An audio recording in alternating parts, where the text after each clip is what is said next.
This is Stone Cold E.T. and I want to order a couple cheeseburgers, and that's the bottom line.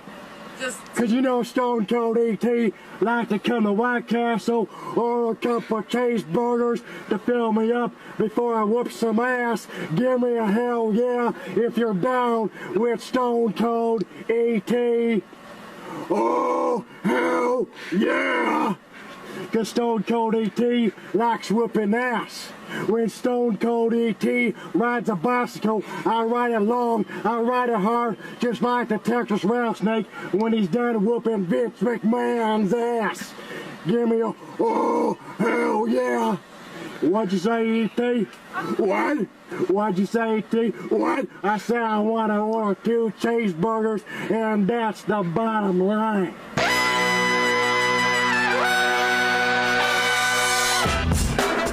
Good morning, sweet world, and welcome to the No Dunks podcast on the Athletic Network. It's Thursday, April 13th, 2023. I'm J.E. Skeets here in the Classic Factory, and alongside me, as always, Tass Mellis. Podcast listeners, this is for you. Next to him is the bearded one, my top shot hot boy, Trey Kirby. Hey-o. Hey-o. And last but not least, over yonder, making the magic happen, we got J.K. and J.D. How y'all doing? Hey, what's up, Ash? Giddey helping out in the background. Shout out to the stream team joining us live right now on YouTube. Like the vid, comment away. Make sure you subscribe. Go get your No Dunks merch over at nodunks.com. Get yourself a subscription to The Athletic. Go to theathletic.com/nodunks so they know that we sent you. And if you are a Survivor fan, coming up later today, 1 p.m. Eastern, right here from the factory, it's myself, TK, JD, talking about last night's episode 7 of Survivor 44. That is No Buffs. Has its own YouTube feed and its own podcast feed. So we'll see you Survivor sickos a little bit later today. But let's get into the action. And oh my God, we had another wedgie. Another defensive-minded wedgie. Although there was a foul call in the play. That's okay. Still counts. Good stuff there in a very entertaining Thunder-Pelicans game, which you know we're going to break down. But Wedgie 54, Tassie, we got 5 to go to set the all-time record. When it comes to the play, and those wedgies have a defensive mind, baby. I love it. I love it. That's what happens. We're close, yeah. Hey, we didn't factor in these extra games in the play-in tournament. Playing games. Big time. These Big are time too. extra games to count towards the wedgie record. Oh. Should they? Should it count? Yes. Will there be an asterisk? No. No. You're right. You're right. All right. I agree. Let's get into last night's games, the 9-10 matchups. Whew, what a night for the 10th seeded squads in this association. Zach LaVine scores 39 as the Bulls beat the Raptors 109-105 in the play-in game. We had an absolute blast watching this one on playback. Thanks to everybody who swung by and watched it live. We had like 600 people at one point. We were crashing the system, I think. But TK, congratulations are in order to you and all the Bulls fans. You had your flag hanging outside your house, and you had the Scream Queen in DeRozan's daughter, jinxing the Raps at the line. What do you think about this one, after having some time to think about it a little bit? I think the exact same things I thought last night. Hilarious. How in the world did this game happen? You never hear about free throw defense, but DeMar DeRozan 100% brought it last night. It started early. People saying, what's that screaming sound we're hearing the entire time on the broadcast? Eventually, I feel like it came out via Twitter originally. That's DeMar DeRozan's daughter sitting near courtside behind one of the baskets, screaming during every Raptors free throw. And then eventually the Raptors were missing so often, and you could hear her so clearly, ESPN had to get her on the broadcast. Yeah. A split screen. Every time the Raptors went to the line, showing DR screaming as the Raptors took their free throws. In Canada, they wouldn't show her. They wouldn't show her. Seriously? Yeah, really? In Canada, no. They said no. We're not showing her. Because it was shameful. Free throws, man. Yeah. She got a highlight reel last night. Every one of the Raptors misses because of DeMar DeRozan. Incredible stuff. She was great off the court, on the court. This was Zach LaVine's signature game. Yep. The guy that got a max contract last season, $200 million, struggled out of the gate, really found his rhythm further into the season. Basically, once the calendar turned to 2023, he spent 27 a game, 50, 40, 90. Struggled in the first half of this game, only 9 points. He was passing out too much. We said at halftime, LaVine's got to start looking to score, and he just went to the rim all the time in the second half of this game. Ended up taking 15 free throws. 13 of those came in the second half. He made 12 alone, which was enough to beat the Raptors because the Bulls got a whopping 5 3-pointers in the second half. That's the equivalent of making double digits in a game. And that really turned the tide. The missed free throws actually being able to hit, and LaVine putting the team on his back. Definitely his biggest moment as a Chicago Bull. So really happy for him because he went through some bad times with the Bulls early in his tenure. Yeah, and it did illustrate sort of that type of tear he's been on since the All-Star break too. But you're right, that's his first postseason, not playoff signature performance. Yes. But that was amazing. And like there was that stretch there, I think Siakam and OG went to the bench near the end of the third quarter. And that is really when Zach LaVine and DeRozan, for that matter, they attacked. I mean, they just put pressure. Nobody could stay in front of anyone out there on the perimeter. And that's sort of the Raptors defense. I mean, they press up.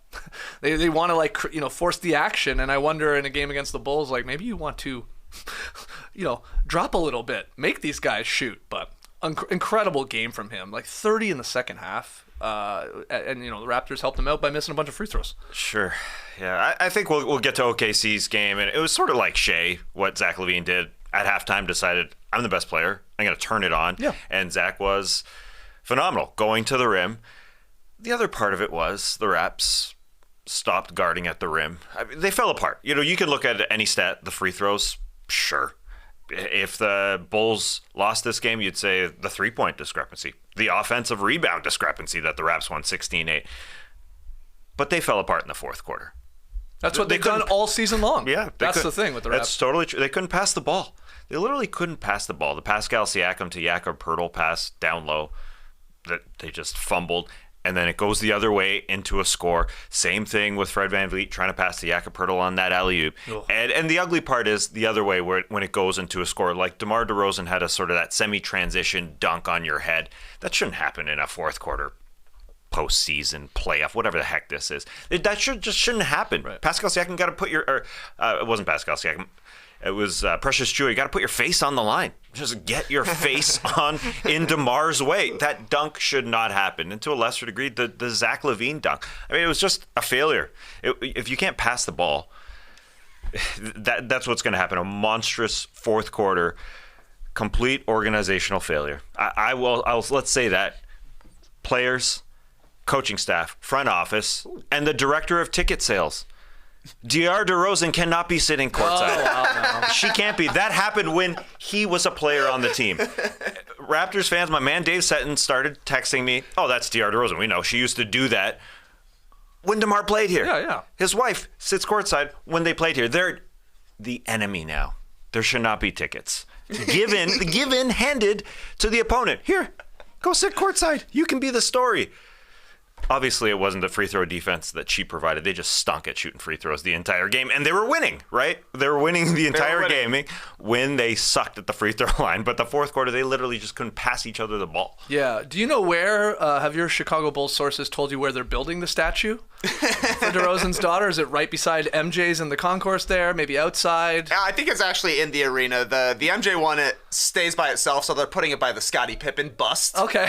Where he looks a little like Scottie Pippen. So we'll see the accuracy, but she earned it last night. Have any Raptors come out and said anything about DeMar DeRozan specifically? I haven't been able to find it. Yeah, I don't think so. Obviously, DeMar's like, I heard screaming, and then I turned around and noticed it was my daughter. So I owe her some money, which was pretty funny. But I haven't heard specifically from the Raptors. You probably don't want to admit it if it's true. No. So I think they'll probably stay quiet on that one, but maybe we'll get an expose later on during the summer or something. What do you think about the word that DeRozan is sending DR back to school and that she will not be going to Miami for Friday night's game? Questionable. That's questionable parenting. Questionable. I hope she comes down with a mystery illness in the next couple of hours here. Has to stay in Miami for some reason. Yeah. They're going to need her.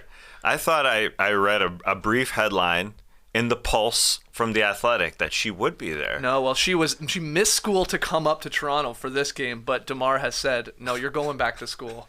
And apparently she will not be there. It was probably recently spring break as well. Yeah. Been home a lot. Yeah.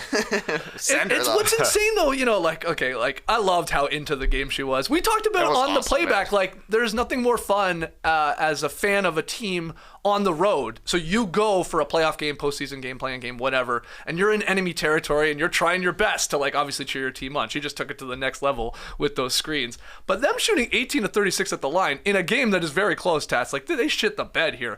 OG, Siakam, and Van Vliet, those guys shoot 84%, 77%, and 90% from the line, respectively, during the season. They combined to miss 14 free throws. Statitudes had a great stat here. Second most missed free throws in any game in Raptors franchise history, trailing only the time they missed 19 in a regular season game back in 1997, Valentine's Day. You want to know who went to the line in that game? Carlos Rogers went 3 of 12 at the line. Now that makes more sense. Sure. He was a garbage free throw shooter. I think he shot 55%. Camby missed 3. Walt Williams missed a couple. Doug Christie missed a couple. Popeye Jones missed 1. Clifford Rozier. Reggie Slater. There's some old Raptors names. They missed a couple. They went 24 for 43 at the line in that game. They lost to the Bucks by 4.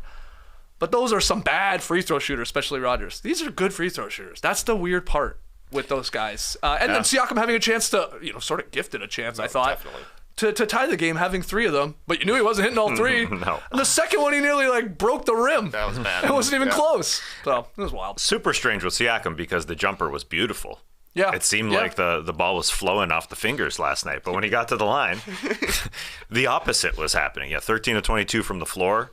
Looked completely in control the first half. And then the third quarter, Raps feeling fine-ish going into the late third quarter, and then the fourth quarter where, they had fall apart all season, as you said, and it looked like they wanted to go home. It looked like the vibes were completely off, and like they have been all year, and it just had to end. It just had to end. They had to put themselves out of their misery.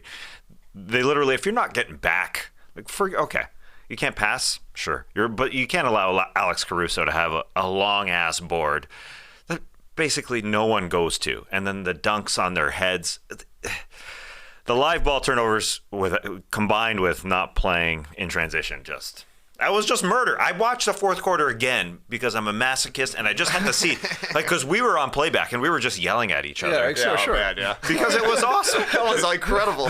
Because it was just back and forth action of bucket, and I just couldn't believe my eyes watching it back. Just how many, two monstrous dunks on your head in the fourth quarter should not happen. It just shouldn't happen. Do you think a part of the reason the Raptors continually crap the bed in fourth quarters, not just in this game, but all season long, might have something to do with having 0 bench?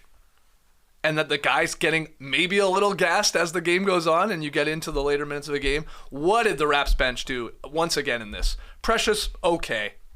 Fine.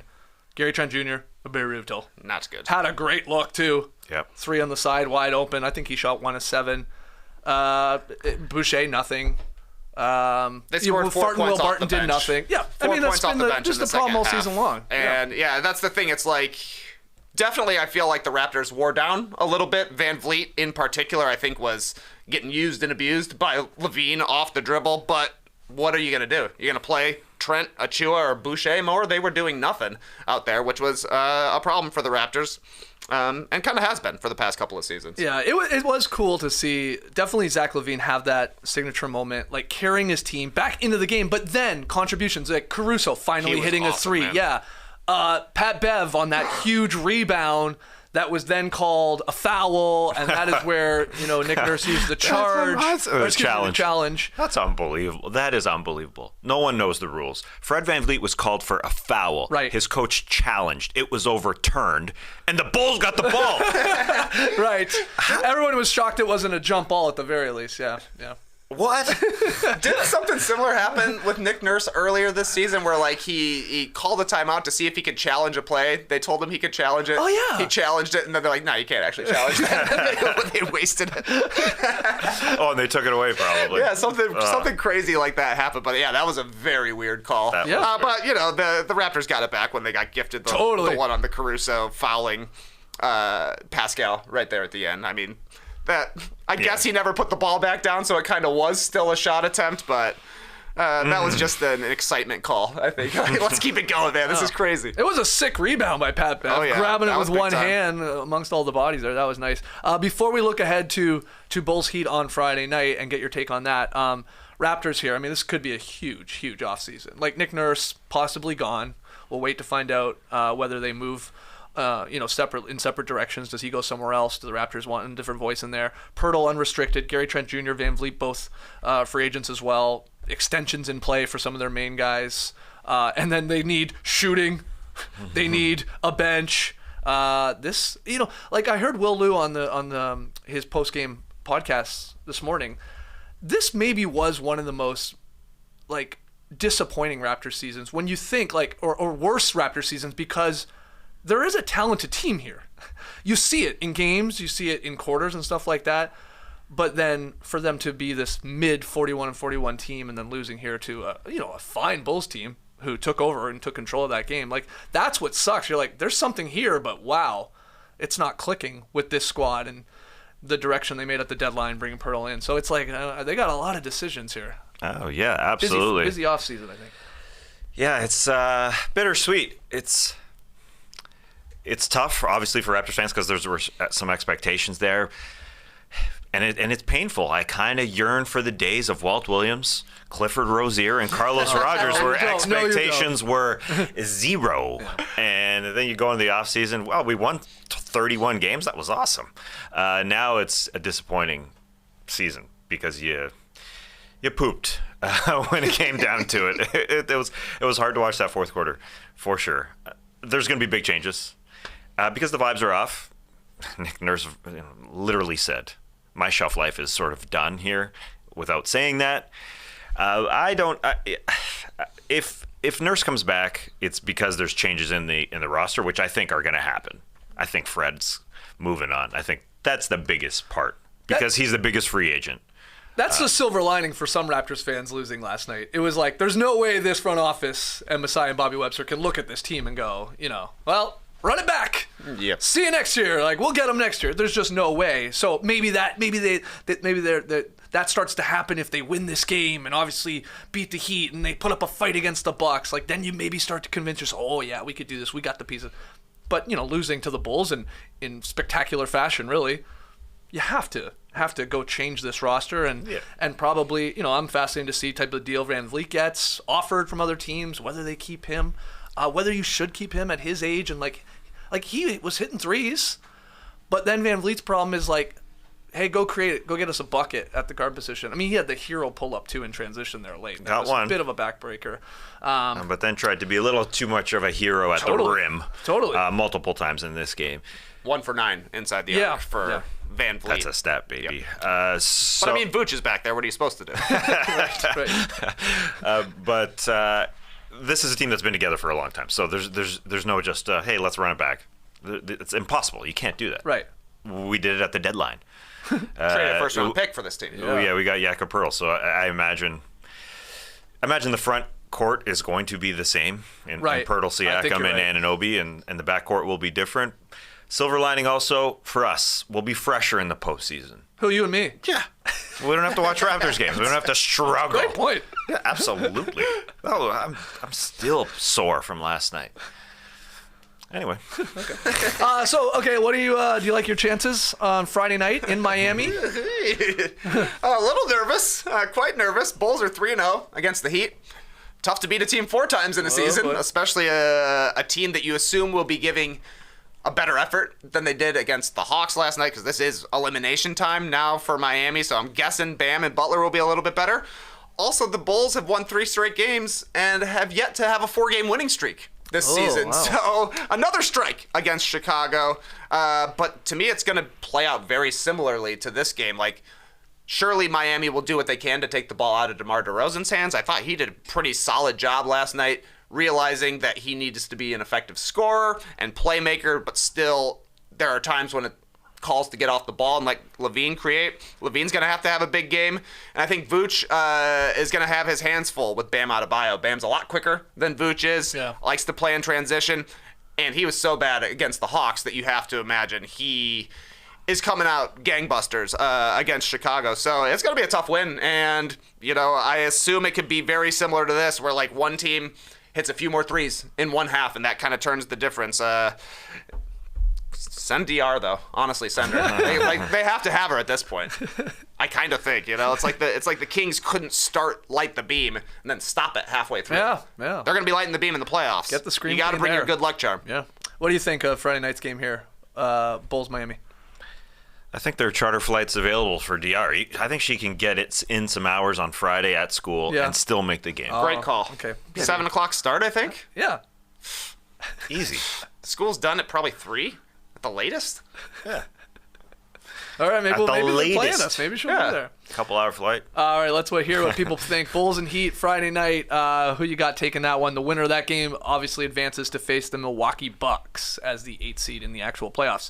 The other game last night, so entertaining. Such a fun game. SGA and Giddey lead OKC past the Pelicans in their 9-10 playing game. So they will now play on Friday night against the Minnesota Timberwolves in Minnie to try and also get in the playoffs. But you said it already, Tass. Some similarity to Zach LaVine having a very quiet first half and then taking over against the Raps. That was SGA scoring 25 of his 32 after halftime, including that go-ahead little baseline jumper there. And then the free throws in the clutch to seal the deal. But what'd you think of SGA and the Thunder's performance here? I think that's becoming SGA's patented shot, where the lane is taken away, but he is able to float sort of towards the baseline and hit, because he's just got incredible body control, and he's not going to pull up for a 3. And maybe he'll pull back and hit a shot in the mid-range, but to me that's the shot. It's a little like what Julius Randle does in a different way. Yeah, that was the one that sealed it, but they got there not only from SGA and Josh Giddey, but Jay Will, I thought, was awesome in the fourth quarter, just helping him out. Not J-Dub, Jay Will this time. He had a hook shot, a real hook shot. That was like gorgeous. Old school, baby, like way across the lane. And then he had a 3 as well. So it came down to the last couple minutes. It really was a good fight. And unfortunately, Brandon Ingram and CJ McCollum, they didn't execute. CJ McCollum missed that one shot within the last minute. They gave up a lot last year for CJ McCollum, and it's unfortunate that he didn't come through right at the end. That's what it was. One team executed just a little bit more, and I think the live ball turnover was huge. So I say one team executed a little bit more, but OKC really had a Shai Gilgeous-Alexander bucket with 140 left, where it was a live ball turnover where Brandon Ingram just bumbled, and Shai just went in and scored. And so they didn't have to execute as much when they could just live ball turnover and just grab a live ball turnover and score. Brandon Ingram did come back and hit a shot, but then it was a free throw game basically after that. Shai hit one shot, and that was it. I do think, you sit back and you look at this game, the Pelicans just didn't have a good game from one of their perimeter players in McCollum, Herbert Jones, and Trey Murphy III. They all contributed in one way or another, but just not a good game. Mm-hmm. Somebody to really step up beside Brandon Ingram. They just needed one. They just needed one of those guys. And I actually thought Trey Murphy was great. Herbert Jones, I thought, was pretty solid, too. CJ McCollum, 14 points on 15 shots. Yeah. That guy is the one who's supposed to be stepping up. Like, if you're getting 20 from Murphy and Herb in these huge games, I think that is a win there. But CJ could have had better shooting cold. nights, but but I mean, 4 threes from Trey Murphy. That's a win right there. It was on McCollum for me. Like, he just looked completely out of it. He was nothing on defense. He was getting wasted by Shai. No surprise there. And, Giddey, what an incredible game from this guy. He has no moves. Doesn't matter. They just lay off him. If he's feeling like taking the shot, he shot it with confidence last night. But if he wants to drive, he just drives into the hoop, and he's like, oh, yeah, I'm 6 inches taller than you. I'll do a simple spin move, dink and dump it over the top. One of the best games he's played. I thought that was an incredible performance from Giddey. And like you're saying, Jalen Williams, center Jalen Williams, he was great. 8 and 8, hit a three when they really needed it. And he hadn't hit a three all He game had not too, hit a three, but he was willingly taking them. Yeah. He took a lot of threes, and also it was definitely an advantage for the Thunder once Valanciunas went out with the ankle injury. They were going to win that game if they could keep going to Valanciunas in the post. Yeah, he was a monster to start this game. Obviously grabbing every offensive rebound and scoring inside, and had a great line in the end too. But yeah, definitely limited with the ankle injury. I gotta say, the poise though from the Thunder, like on the road in a must-win game, with a team that's like led by a guy that's under 25 years old, that's your superstar in Shai, and then like two rookies, both Jay Williams in there, and then Giddey who's 20, Dort's not like they just like couldn't believe it. They weren't rattled at all, and they were trailing like 2.5 minutes to go. They're down 2, and then Brandon Ingram was hitting big shots, and they were trailing, and it's like wow, they just kept coming up. Like you said like sort of Ingram fumbled it on that play where SGA then got the steal and went the other way in transition, but. Watch that whole possession. Awesome defense, I thought, from Shai. Like, he is, like, moving his feet, like, insanely, not biting on Ingram, just staying, like, locked in. And then there's the little fumble, and he capitalizes. And he's the weirdest transition player in the game. It's like he somehow gets from, like, point A to point B in a blink of an eye, but it also looks so damn slow. And it's, like, puts people to sleep as he sort of just snaked his way inside and scored that one. That tied it at 112. But I couldn't believe just for a team so young, they did not look rattled whatsoever. And I think that they take on Shai's personality there a little bit. Like, he's a cool cucumber, and they sort of all play that way. Yeah, and the way he guarded Brandon Ingram on that play, it shows such a benefit for having a guard. That's their smallest player on the floor at 6'6", to be able to just switch over and guard Brandon Ingram. And that's why they got to be super excited for when Chet Holmgren comes back, because then they have a real center. Real size back there. But yeah, Shai was extremely confident and poised. Yeah, they outpoised the Pels, it felt like. I thought Herb was a little bit reluctant at times at first. Yeah, it came down to the wire. It was great. It was great because no one folded. Both teams could have folded at times. Yeah, and Ingram, man, hit a shot that did he get touched there on the elbow? I mean, it was damn close where he hit the 3 right at the end to cut it to close, 1. yeah, and he turned around right away. He's like, what the hell? I got touched. It was a tough replay. I couldn't really tell. Yeah, if it the was replay contact. that they showed us. Yeah. Cams weren't ready for Brandon Ingram flying down the floor. We didn't really see, did we? If he was touched at all. But I don't think you can call it at that time. It didn't seem like you really could call it at that time. But they also got the way they started for the Thunder with Lou Dort coming out and having his crazy, 14 man. in the first quarter. They had a season high in the play-in tournament. That's nice. Yeah, especially when JV was beating them up inside, and that was keeping them around. And Herb Jones was doing a phenomenal job, and the Pelicans getting the ball out of SGA's hands and really taking him out of the game in the first half. They needed all those points from Dort, and like you said, Giddey's performance and Jalen Williams. J-Dub, he had timely buckets at the end, sort of moving off the ball. I think Giddey had a nice little bounce pass, after they were down 2 points. They doubled SGA, finds Giddey at the free throw line. They sort of collapse. J-Dub cuts baseline, and that was a nice little bounce pass there from Giddey, and that was a score. And then I think he scored once again, too. But, he didn't have, a whoa, knock you out of your seat type of game. But everybody contributed for them. What a fun one. It looked good, too. Good. I love the blue and that red on that court. Anything else? I gotta wipe my nose. Hold on. Yeah, you gotta wipe your nose. I just wanted one of you to start talking so I could blow. I'm gonna blow my nose. Wow. Here, this is to the Raptors season. Honk it, buddy. That wasn't a good honk at all. Not a good honk. Yeah. In the least. Got a little summer cold here. You see something new every no dunks. I think that's a first.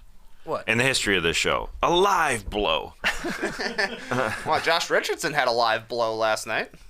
Tell us more. Well, he punched Josh Giddey right in the nuts. Yeah. Josh versus Josh, right on his Josh. I've always been skeptical of Josh Richardson, and now it's great to have my fears confirmed. Yeah, I love credit to Jay Will. I can't believe there's 2 Jalen Williams on the same damn team that are both rookies. Jay Will, tall one. He held Josh back right away. I don't think Giddey was really gonna go do anything, but good teammate there. Yeah, he saw it happen right away, jumped in. Officials reviewed that, and they did determine flag or foul, and that resulted in some free throws. I think they split that one. Giddey at the line. Yeah, maybe so. Yeah. Okay, so what do you think about Friday night's game between the Thunder and the Wolves? Who you leaning towards in this one?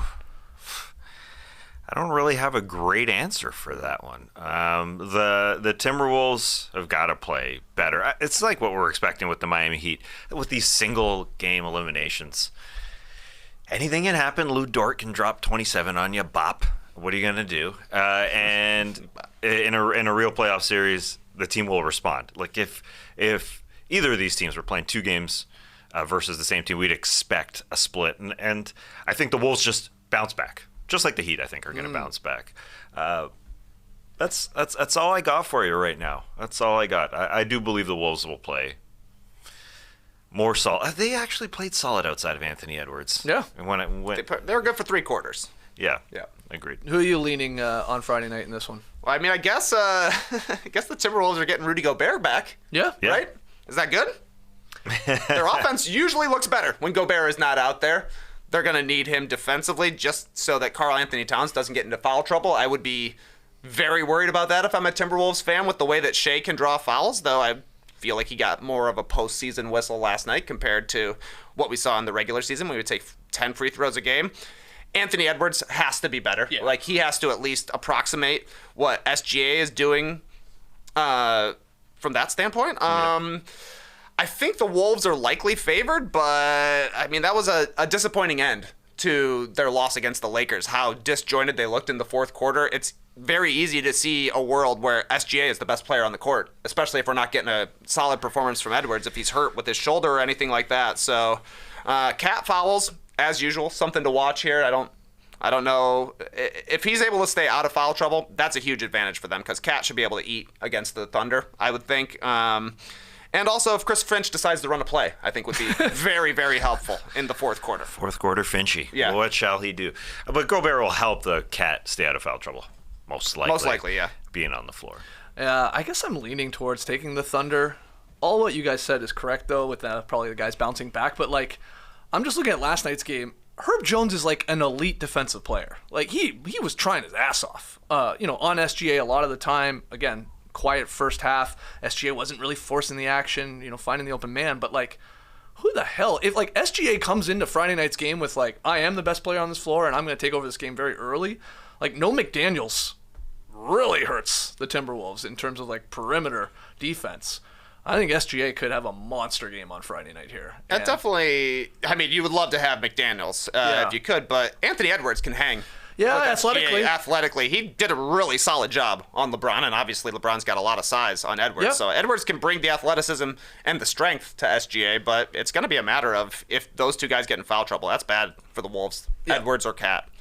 I had no feel about this game last night. We were talking about it. It's like, I don't know, Pelicans-Thunder? Who knows? I sort of feel the same way a little bit about Friday's Wolves-Thunder game. So hopefully it's just as entertaining as this one, because that was a blast. We're going to take our first break. When we come back, we're going to preview and predict 2 more series, both of the 2-7 matchups in the East and the West. Don't go anywhere. It's been a long time. Shouldn't have left you without a drink mix to step 2. Athletic Greens is back!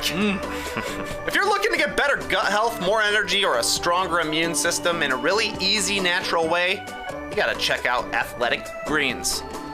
Feels like just yesterday that Tass was telling us how much he hates swallowing horse pills because of his tiny throat. But with Athletic Greens, you can get rid of all that nonsense. Because with Athletic Greens, you'll actually enjoy getting your daily vitamins. With 1 delicious scoop of Athletic Greens, you're absorbing 75 high-quality vitamins, minerals, whole food-sourced superfoods, probiotics, and adaptogens to help you start your day right. This special blend of ingredients supports your gut health, your nervous system, your immune system, your energy, recovery, focus, and aging. Nice. It's lifestyle friendly, whether you eat gluten-free, keto, paleo, vegan, or dairy-free. AG1 is a small micro habit with big benefits. It's one thing you do every single day to take great care of yourself. Right now, it's time to reclaim your health and arm your immune system with convenient daily nutrition. It's just 1 scoop in a cup of water every day. That's it. No need for a million different pills and supplements to look out for your health. To make it easy, Athletic Greens is going to give you a free 1-year supply of immune-supporting vitamin D and 5 free travel packs with your first purchase. All you have to do is visit athleticgreens.com/nodunks. Again, that's athleticgreens.com/nodunks to take ownership over your health and pick up the ultimate daily nutritional insurance. Indochino is a one-stop shop for looking and feeling good. A one-stop shop where you can get one look for all your events as well. That's how I like to do it, the lazy man's way of shopping. Indochino's looks, they're kind of like a 5-tool athlete. One finely tuned, fully customizable outfit that's always ready to perform in any game or event. Ordered online, like I did, using their slick online platform. Wear it to your friend's wedding, like I did. Customize every detail on your suit, shirt, dinner jacket, and more in a range of colors from black or gray to burgundy or olive to a classic Hemsworth navy, like I did. I hemsed it. And if you have to wear a tuxedo first, I'm sorry someone is forcing you to do that. Or maybe you're forcing yourself. I don't know. Either way, why not buy one from Indochino? A custom tux you can own starting at $579. But create a suit for far less than that. A suit that fits you, that represents you, without a luxury price tag.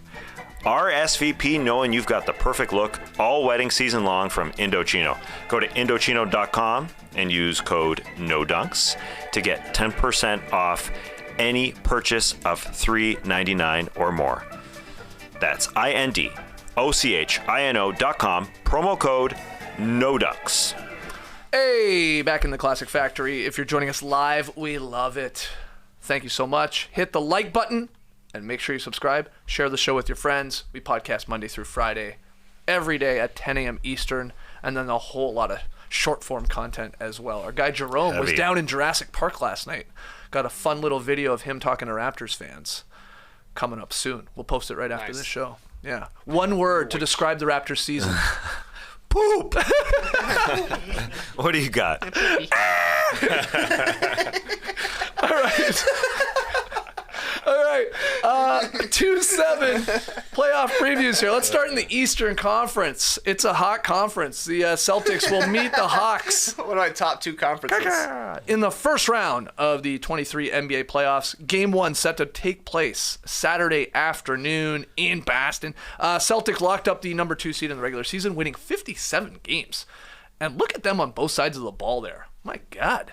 Top 2 offensive rating and defensive rating, number 1 in the league when it comes to net rating. The Hawks, meanwhile, they're 500, but they did win their first play-in game on Tuesday night to clinch that number 7 seed. Boston 7-1 all time against Atlanta in the playoffs. But I think the Hawks won the last one that they played, if I have that right. 16, I want to say. Oh. Yeah. It's been a while. Celtics-Hawks, one thing to watch, guys. Nothing easy in this series. Nothing easy. Nice. One thing to watch, I think, is the strength of the Hawks guards versus the strength of the Celtics defensive guards. Okay. The Hawks want to start everything through Trey and DeJounte, but the Celtics got a great matchup. I think they are going to start Derek White and Marcus Smart. They're not going to go big and start Robert Williams and drop Derek White to the bench. So White and Smart against Trey and DeJounte, I think will negate some of that strength that the Hawks want to be able to handle things from there. So I just think that hurts. The Celtics are just damn good. They can just play any way they want. And in the next round, if they get there, they'll deal with Embiid in a different way. But they can play small, they can play big, they can run. That's why they're so damn good. Brogdon is just waiting to come out and help out against those guards. So there's just so much they can do against Trey and DeJounte. And then even Jaylen Brown, obviously, getting a lot of those matchups, too. Totally. A lot of great defensive guards on the Celtics, and you think something to watch there, whether they can negate them a little bit. Yep. What are you focusing in on? It's interesting. I actually think the Hawks' backcourt can win their matchup. Trey's been incredible against the Celtics this season. He's at 33 points a game, 11 assists. Marcus Smart, Derek White, both very, very streaky. That's something I think to keep an eye on is how aggressive Derek White is as an offensive player. And we saw in the playoffs last season there were times when he didn't trust his jump shot, and that really hurt the Celtics' offense. He's been a great player this season, been very willing to take three-pointers, but sometimes he just wants to record scratch it, maybe get into the floater game. Marcus Smart, of course, can go 10 for 12 from 3 in a game and go 0 for 12 from 3 in a game. I also think, Bogdan Bogdanovic has been playing pretty solid lately. He could have a decent game as well. I think maybe the big guys can be a wash in this series, but there's a clear advantage for the Celtics on the wing with Jason Tatum and Jaylen Brown. They're going to be going up against basically DeAndre Hunter. That's it. There's not a lot of wings on the Atlanta Hawks right now. Sadiq Bey will probably get a lot of time. He is not good defensively. He is not good defensively, but otherwise it's going to be John Collins trying to guard Jason Tatum. That's also a problem there. Then you look defensively. The Celtics their wings can guard so many different guys. Tatum and Brown can take turns on some of the guards, on some of the wings. They can be help defenders as well. Meanwhile, you basically got to ask DeJounte Murray and DeAndre Hunter to guard those guys for 48 minutes and then give you something offensively as well. I think that's where this series is really going to be won. Can the Hawks replicate what they did against Miami Heat in their play-in game? That's a big question. Obviously, they were a monster on the boards. That was why they won the game. They just kept grabbing offensive rebounds. Capella was huge. But the Celtics lead the league in defensive rebounding percentage in the regular season. Though the Hawks in games against them did pretty well in second chance points. So, obviously it's not going to be as easy for Capella, for Collins, for Jalen Johnson, for Okongwu, all their bigs, to grab offensive rebounds against Celtics bigs compared to the Heat bigs, which was really Bam, who was having a brutal game, and then Love and Zeller was like nothing. So, Robert Williams, he's going to play in this. You're going to see minutes. Al Horford, not the tallest guy, but basketball IQ through the roof, and he's going to box out guys and try and keep them off the glass. So I think that's where I'll be watching, just like the Hawks, to win these games. Going to need more possessions probably, and can they get those second chance points, or will the Celtics, like they did all regular season against most teams, just took care of business? Like, they end possessions. That's the thing. They get the stop. They have great defensive players, but you got to get the rebound at the end, or it doesn't really matter. So we'll be watching that. Problem for the Hawks is they had 2 incredible offensive rebounding games against the Celtics this season. Yeah. One where they had 17, one where they had 16, and they lost both of them. So that's a problem. Yeah. Because the Celtics shoot so many threes. That's how the Hawks really can win this series, is if the Celtics have a bad shooting series. Because that happens. They take about half their shots from three-pointers, which means you can blow out a team by 20 points, but it also means, like the Celtics have done quite a few times this season, you can give back a double-digit lead easily in the second half. Who do you have as an X factor from either team? Go ahead, Tess. Well, I think what you just said about the rebounding is important, primarily with John Collins, because I think Clint Capella and Al Horford will end up being some sort of a wash when you throw Robert Williams in there as well. But because the Celtics are going to probably play small, John Collins is going to be out there, and he has the capability of out-rebounding probably Jason Tatum or Jaylen Brown, the wings. He's got to get extra possessions. Tatum and Brown are going to outscore him. They got to get extra possessions. He can do that. He can jump over the top, and that will be the Celtics' weak point, as Trey pointed out with the numbers there, as you pointed out, Skeets. Got to get extra possessions and pray. And pray that DeAndre Hunter and DeJounte Murray, who's going to be undersized against Tatum and Brown, there's no doubt. They do a decent enough job. There's just a lot of ifs here on the Celtics team, on this Hawks team, because the Celtics just do so much. So John Collins got to get some extra possessions. And I do think the Celtics aren't going to respond to this issue that they know going into the series. If us dummies know that the Hawks get extra possessions, Missoula's not just going to come out and play Robert Williams. I don't think. I think they're going to play their style, what they played all season long, which was Al Horford at the 5 and Robert Williams coming off the bench most of the time, and figure it out from there and keep Robert Williams as healthy as possible for potential second and third rounds. They're going to do their thing, and I think they'll be ready for it. The Celtics, they are a chameleon. They'll adapt. I think they'll board hard enough, but John Collins should hope to hurt them in that department. Yeah, I wonder how much Capella even gets to play really in this series, because when we saw the Celtics play against them, when they went small, right, it's like Capella's like, he's forced to be like, okay, well, do I drop? Well, then that's just a bunch of three-point shooters stepping into easy shots once the ball's rotated.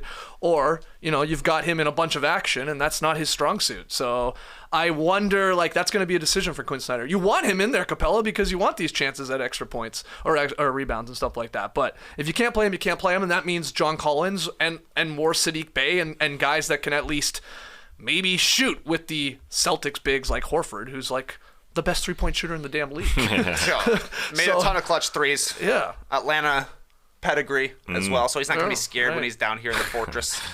Got the second loudest applause, actually, for the Celtics. I was surprised Jaylen Brown got the most applause. He's an Atlanta guy as well. But yeah, I'm with y'all guys. I think John Collins is an X factor. He can't just be standing in the corner. If they go small, like, he's got to try and draw fouls. He's got to try and be in the lane a little bit.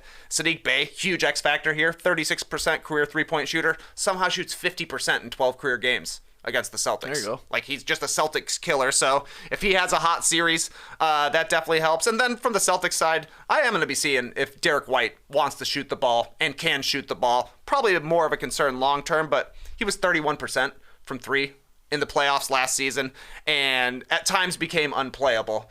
So that's a question mark. And I suppose Grant Williams is also a question mark. Down season. And if the Celtics are going small, he's going to get some three-point looks.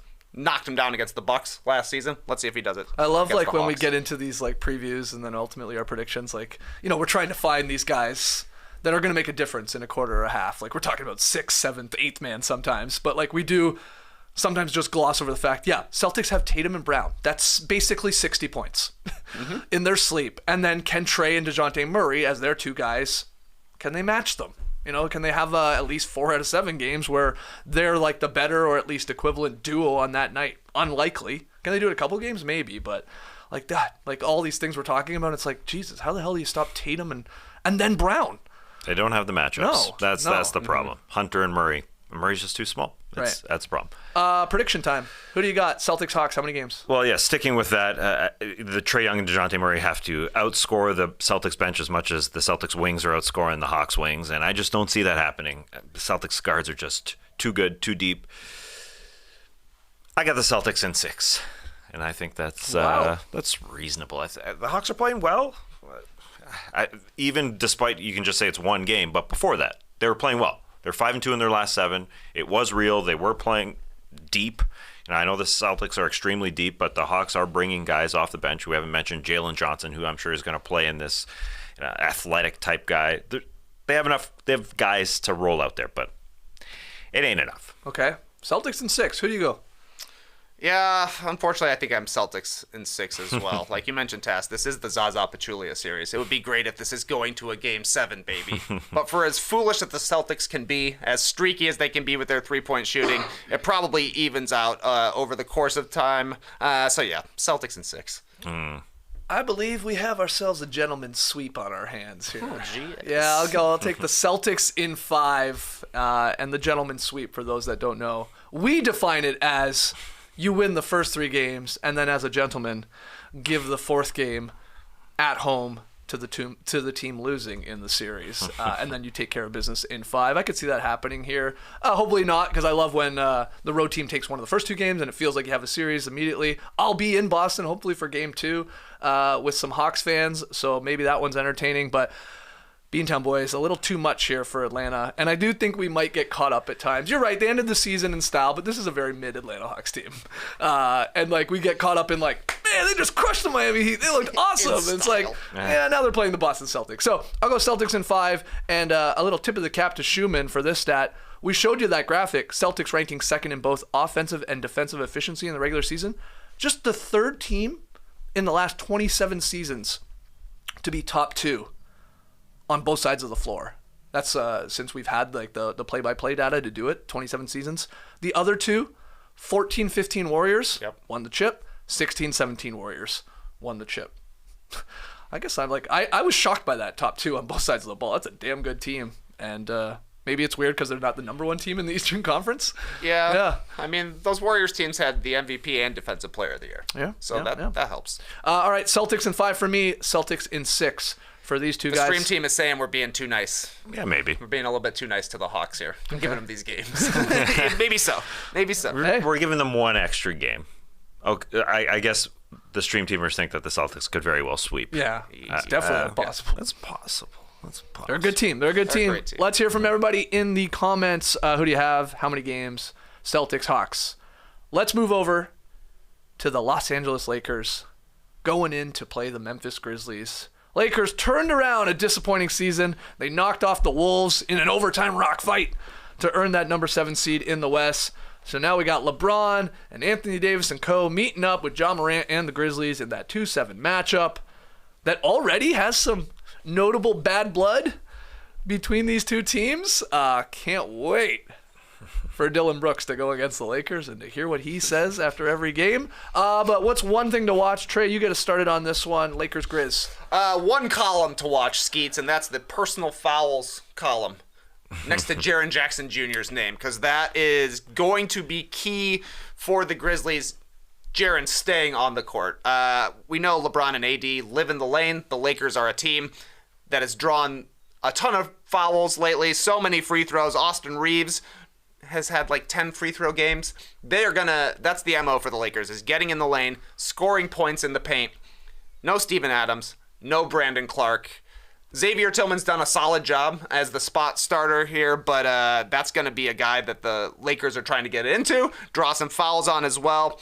And then Jaren Jackson Jr., he's so important defensively, but the way he's played offensively, when Ja was out during the second half of this season, really opened things up for the Grizzlies. If he's not able to stay on the court, it's a huge problem defensively, and it becomes a big problem for them offensively as well. They need him to play, they need him to play 30 minutes a game to start with. Yeah. 40 would be more acceptable in a playoff scenario, but let's start with sticking to 30 at least, because if he's getting to 4 and 5 fouls early in the third and fourth quarter, it's not good for Memphis. Yeah, and he is one of the rare defenders in this league, Jaren Jackson Jr. is, that can sort of match AD physically, like size and strength, and obviously what he brings on the defensive end and how he's been playing offensively too. But you got to be out there. You got to play out there. You can't foul out, and they're going to put pressure on him. I also have that in my notes. Like TK, what do you have though, Tess? Yeah, that's going to be the most important thing. Really, is can he stay on the floor? And there's a lot of expectations because Trey brought up the other side of the floor. Maybe it was a bit of a blessing with Ja Morant out that Jaren Jackson Jr. had to do more, and he realized that I can be the second option because he's going to be important in the fourth quarters when it comes down to it offensively. But can he stay on the floor? Well, I think the trickle-down effect of how that happens is Xavier Tillman has to be really, really good against Anthony Davis. That big body is actually pretty good against AD. Mm-hmm. He's shorter than AD, but he's long, and he's got that low center of gravity ready to stick with Anthony Davis. Do you like numbers? Here are some numbers. Yeah, I do.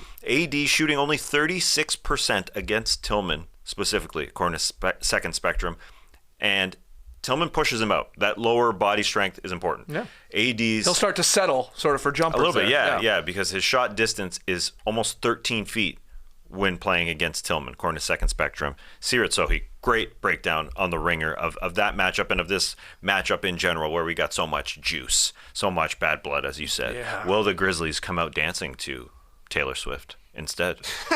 To some bad blood. And I hadn't thought about that. Yeah, me neither.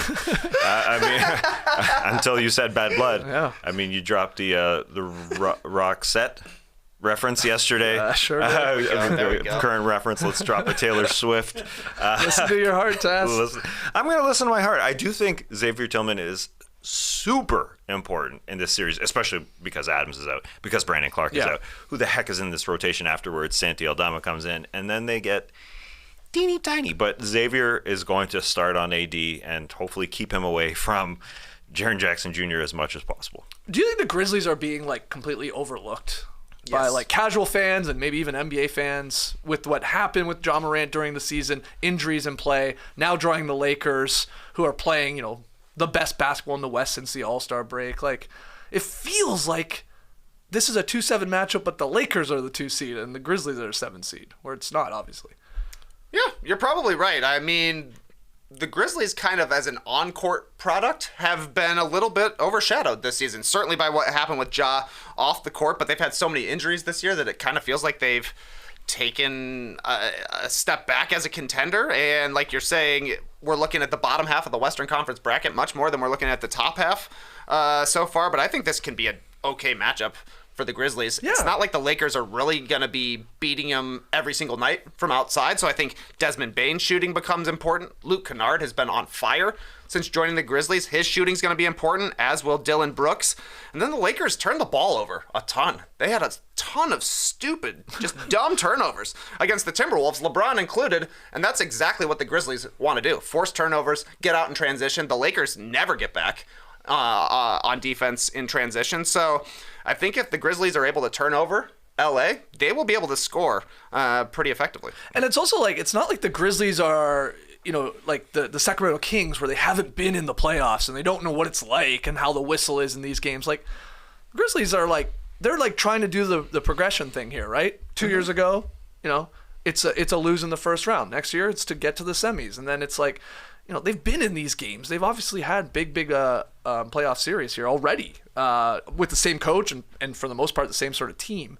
So they shouldn't be shook that way. Nah. Right? I don't think they'll cower from the moment. I do think that the confidence that Dillon Brooks exudes all the time, I think it helps. It helps that locker room. Will Dillon Brooks be tossed from a game in this series? I think he's learned enough. Yeah. Okay. You think he will? Yeah. I think the Shannon Sharp thing was enough to teach him to shut up enough. I know he doesn't shut up, but made him stronger. Yeah. I mean, He's basically already guaranteed they're going to knock off the Lakers. Yeah, and I think that's good. I think that takes pressure off John Morant to some degree. Yes. And he said, I wouldn't mind playing LeBron in a 7-game series. His first time back in the playoffs since 2021. He's given us a history lesson. Funny. Knock him out right away. That'll test us good. They've got good pieces, good players. That'll be a good first-round matchup for us. And the extension of that was John Morant talking to ESPN earlier on in the season saying, the only team that worries me is Boston. Nobody in the West. Right, so right. Is it overconfidence? Maybe, but they are getting overlooked to some degree. I think they are. I want to know if they can run against this Lakers team. The Lakers are bad at getting back in transition. Allowed the 4th most in the regular season, 23.4 points in transition. But they did pick up the pace. They got more athletic since the trade. Yeah. They were better. They're 10th in pace since the trade. But the Grizzlies, absolutely need to go fast because their half-court offense is lacking a little bit. Jaren Jackson Jr.'s got to pick it up in that regard. But they do a lot of their work in the transition, and that goes away sort of in the playoffs. If you remember, I went back, just like my man Dillon Brooks was going back. I went back to the bubble. The Russell Westbrook, James Harden, it was like Eric Gordon. That Rockets versus Lakers series, Rockets tried to outrun the Lakers because the Lakers are kind of, they're the Lakers. It didn't work. I mean, it didn't really work. The Lakers kind of just figured it out. The Grizzlies are a little bit more athletic, but I think the Lakers will have enough guys to get back, but anyways, it's going to come. That Lakers team had a lot better defenders than this Lakers team does, even today, because there is nobody on the Lakers who can stick with John Morant, and I think that's going to be a huge problem. Memphis scores a ton in the lane, just like LA does as well. So Davis has got to watch his fouls too, because Wenyen Gabriel ain't the answer. We saw that in their playing game against Minnesota. So yeah, I think Ja's being a little overlooked in this series because he should be 30 a game easily. Who's going to get that main assignment? Vanderbilt? I think so. Yeah, I sort of think so too. I mean, it ain't going to be D'Angelo Russell. No, that's for sure. No. Reeves? No, probably not. They are 3rd in defense since the trade, so that is something. They had a paper-thin schedule. There's no doubt. The Lakers did, and John Morant he is 100% being overlooked, and I think it's good that everybody else is talking, and he's just going to go out and play. I doubt we'll be taking John Morant for an X factor, but who else do you have on your list there, TK? My X factors are the shooters for the Grizzlies: Bane, Kennard, and Brooks. They got to get some production from those guys from the outside. I think Bane is the guy who really needs to step up for Memphis here. Ja will do his thing. Jaren Jackson Jr., we've already talked about, is a big question mark whether he'll be able to contribute on both ends of the court. But Bane can be a secondary shooter, and there will be times when the Lakers want to get the ball out of Ja's hands, and somebody else has to make a play. I think his playmaking has taken a step forward this season. He's obviously a knockdown shooter from 3, so big Bane games would be big. Yeah, he had a great first-round series against the Wolves last year. Bane was awesome, if you remember, and then he sort of disappeared in like 3 or 4 games against the Warriors. I think he sort of picked it up right at the end of that series. But they need Bane to be pretty special there, splashing away from three. Who you got as an X factor? Yeah, I'm totally with you on the Grizzly shooters. When it comes down to crunch time, obviously Morant and Triple J, hopefully, will be out there with Dylan Brooks and Bane. The fifth guy, if it's Luke Kennard, who can bury triple after triple after triple, has got to be himself. But will he be out there? Will the Lakers allow him to be out there? Will they go after him defensively? That could happen. He could get played off the floor. So other guys, I'm not sure if Zaire Williams is ready. Tyus Jones may step in just to be able to hit some shots. But if Luke Kennard can play, that is big. We said Al Horford's the best shooter. That guy is the best shooter. Luke Kennard's the best shooter in basketball when he's on the floor. Can he do it? Can he be out there? That's the biggest question, because he's been really good since coming over. There's a reason that they traded for him. I said this after the Lakers beat the Wolves there to get into the playoffs. The X factor, and this is me definitely cheating, but it's like, who is going to be the third Laker on any given night to step up and help out LeBron and AD? It was Schroeder in that game versus Minnesota with 21 off the bench, basically saving D'Angelo Russell, who had a garbage game. But D'Angelo Russell could have a monster game. Could be Reeves. Could be Beasley hitting 6 threes. Vanderbilt, he's got to play his defense. Can he contribute at all offensively? I think it's going to be just finding that third sort of star on that night to help out your AD and LeBron, who are going to get theirs, usually, as long as they're not injured. So I'll be watching for that. Who's going to step up? Lakers-Grizzlies predictions. This one, could we disagree on? I can't wait to see where everybody goes. Trey, you go first. Man, I think this is a very, very tough call. Tuck in your tank tops. Get your cardigans out. It's going to be a fun one. These Anthony Davis numbers are crazy to me, actually, because you listed out pretty solid performance from Xavier Tillman, it seems like, against Anthony Davis. Then I go and look, and Anthony Davis had a 30-22 and a 28-19. Right. So what happened? I thought he was playing defense. I don't know. You see LeBron and AD. You think maybe the Lakers should be favored, but I'm going with the Grizzlies in 7. Whoa. Yeah. Okay. Not confident at all, but I'm going Grizzlies in 7. Okay. I think the Grizzlies are ready. I think they're ready for the moment. I got them in 7 too. I think that's plenty of respect for the Lakers to win 3 games. Oh, Jesus. I had Grizzlies in 7 too, but I'm throwing it out.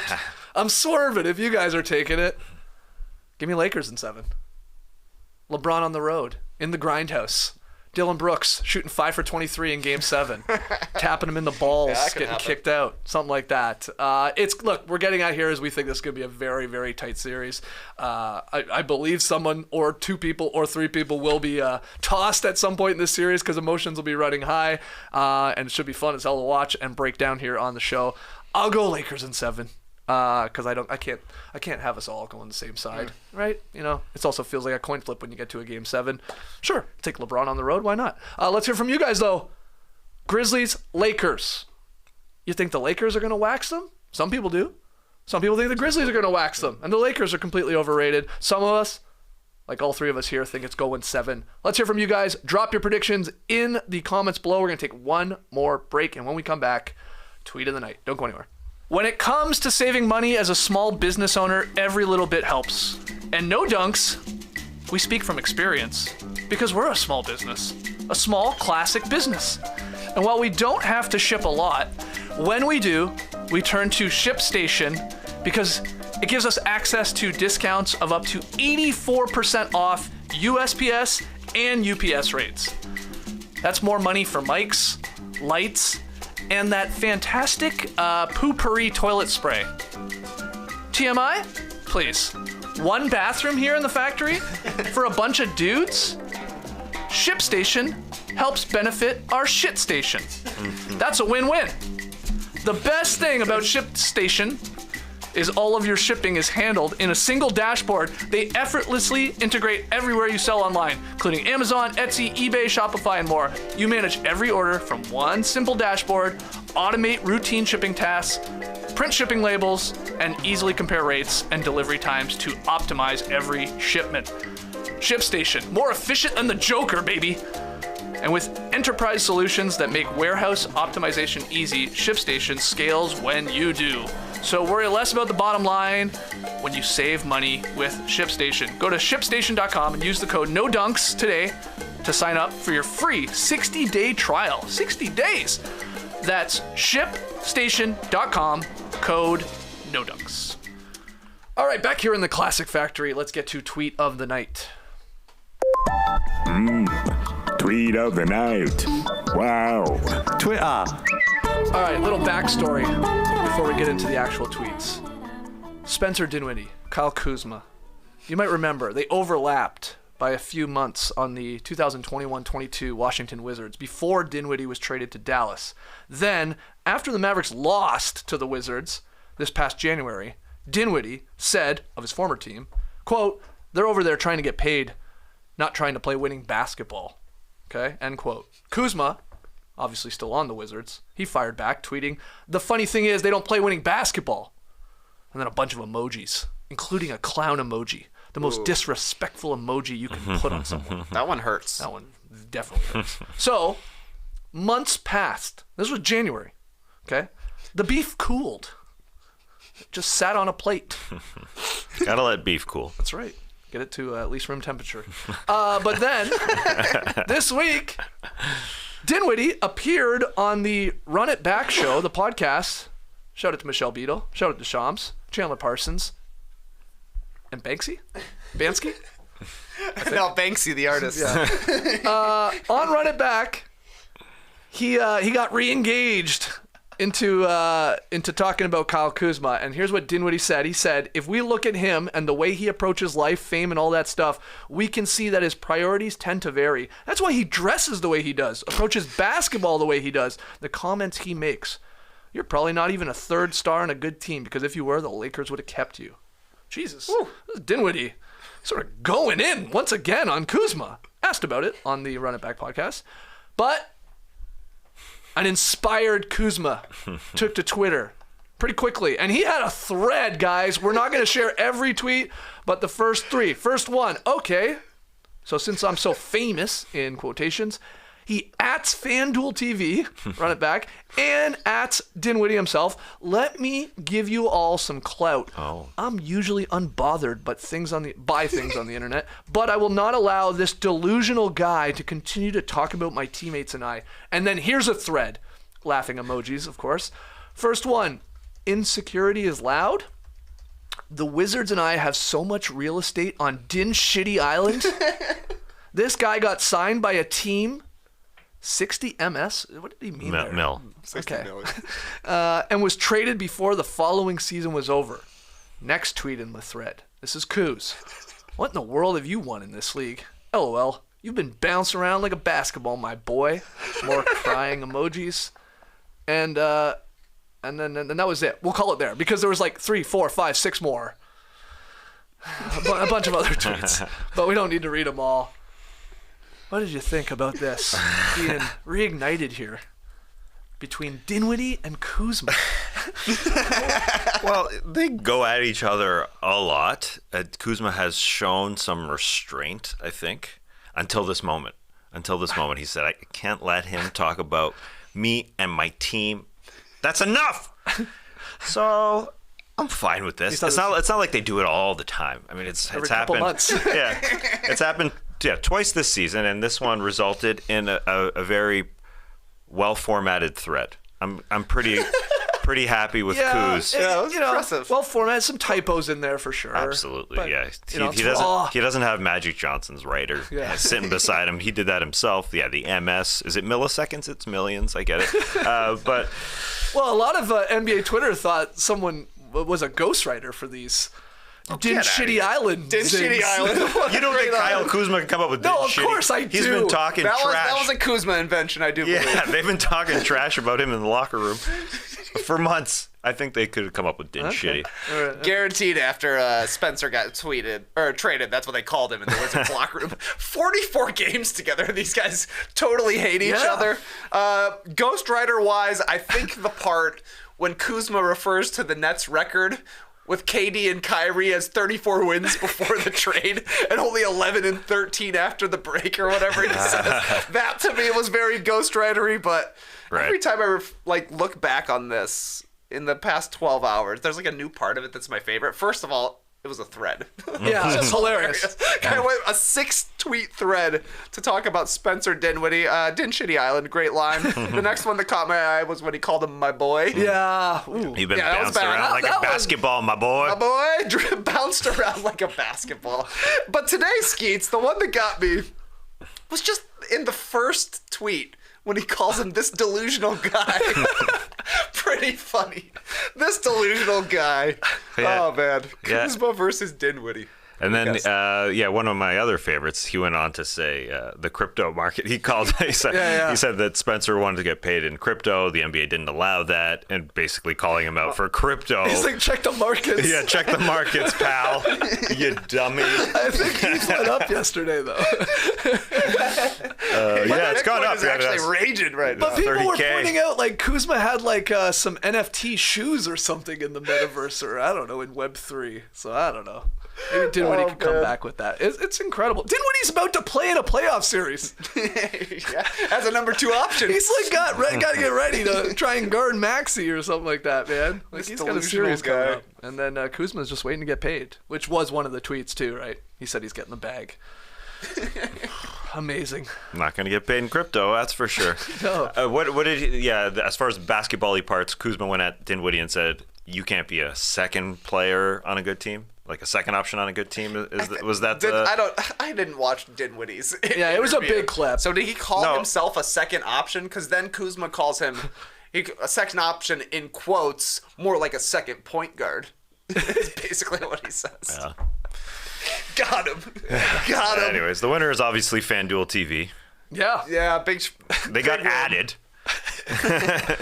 That's a great part of this too. Yeah. He straight up added them. The Nets really didn't get anything back though for Spencer Dinwiddie in that trade. No. I think they got.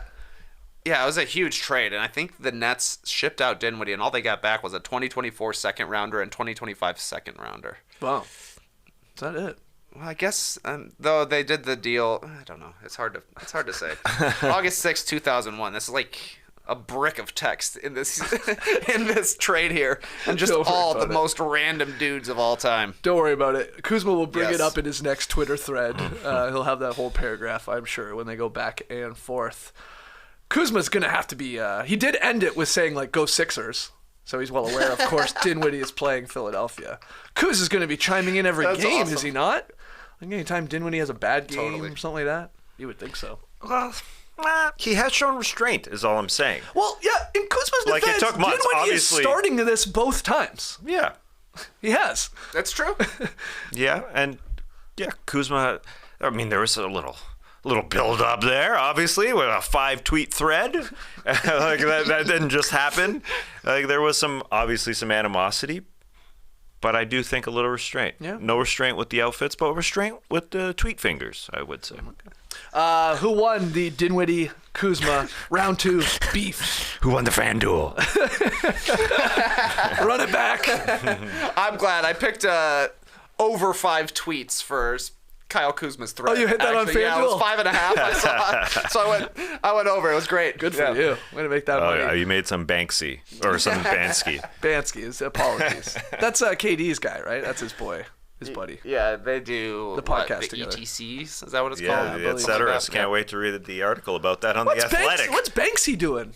The artist. He doesn't want you to know. Yeah, you don't know. He had that. doing He it had that secret. hilarious stunt where somebody bought his painting and then suddenly. That was badass. That was bad. I mean, that was so cool. That was a badass art move right there. That's like those middle fingers to art right Banksy there. was in his bag with that one. All right, we gotta call it there. I gotta get some tea in me before we get ready for No Buffs to talk about last night's Survivor podcast. We'll be back tomorrow though. No games on tonight in the NBA. I know, but we'll have a drop podcast. There you go. There we go. Catch up on that. We will be having a podcast, the Drop Podcast, Worst of the Week nominees. I'm sure taking a bigger picture look maybe at the playoffs and the playoff series as we continue to sort of go through all of the series and make our predictions. Guys, thanks for joining us live. Hit the like button, subscribe, and if you are a Survivor fan, join us later at 1 p.m. over on No Buffs. Till then, Clipper Bros. You heard it here first. Have a great time. Turn up. Love you guys. Awesome. Thanks for joining us. And to reiterate what you said there, shout out to Michelle Beadle. Brace the day, people.